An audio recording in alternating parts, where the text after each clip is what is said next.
B flat fingerings. So B flat on the saxophone can be fingered in a variety of different ways. One, if you pay attention to my finger here, with your left index finger, if you cover both the B and the little key below it that's called either bis or P, depending on what system you're going by. If you cover both of those with your index finger in your left hand, you'll get a B flat.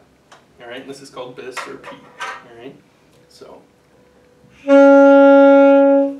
it's important that you understand and utilize this fingering throughout a number of scalar patterns. I prefer to use it in almost every single one of the flat keys that I play in, because one finger, one hand is a lot easier to balance and adapt to than the coordination of multiple fingers and multiple hands. Okay, so bis is how we finger that, and it's important to cover, again, with your index finger, both of those keys. So at the ball of your finger, I encourage you to feel the crack between the two fingerings there, between the two pearls, the B and the bis key. Feel about half on either side of your finger. If you keep that in place there, that'll be fine. Alright, the other fingering is side B flat, or TA, depending on what your system you're going by. So finger A, 1 and 2 in this hand, and with the side of your hand here, you lean on the bottom right side key, which is again called TA, or right side key 1. Okay, so going from A to B flat, that is side B flat or TA. Okay, the last B flat fingering that we deal with is some combination of 1 and 1. Alright, and you can do that by fingering the B in the left hand and the F key in the right hand. Oftentimes we call this 1, 2, 3, 4, 5, 6. So oftentimes you'll see 1 and 4 used or 1 and 5 used. The result is the same. If you're just watching my right hand here, I'm going back and forth between those keys. Either one will get you a B flat. Now, there are certain passages in music where you use that, and it's important to consider the context of the music you're playing to figure out which B flat to use. Okay? If I'm in an F major scale, I like bis, up and down. Watch my hand stays in this position the whole scale.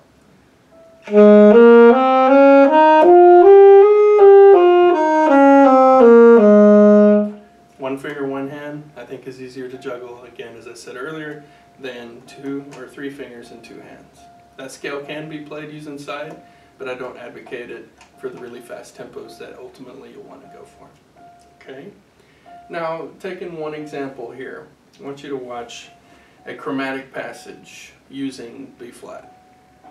Anytime I'm dealing with chromatic scale, I like to use side. Okay? Use side B flat, meaning the A plus the right side key. Alright?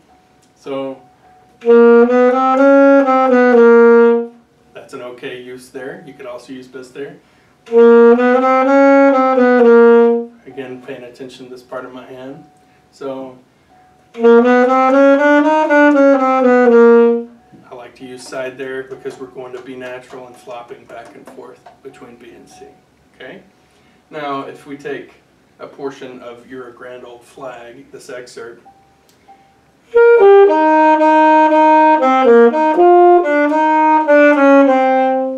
that part has a little descending chromatic figure B, B flat, A. It makes sense to use side there.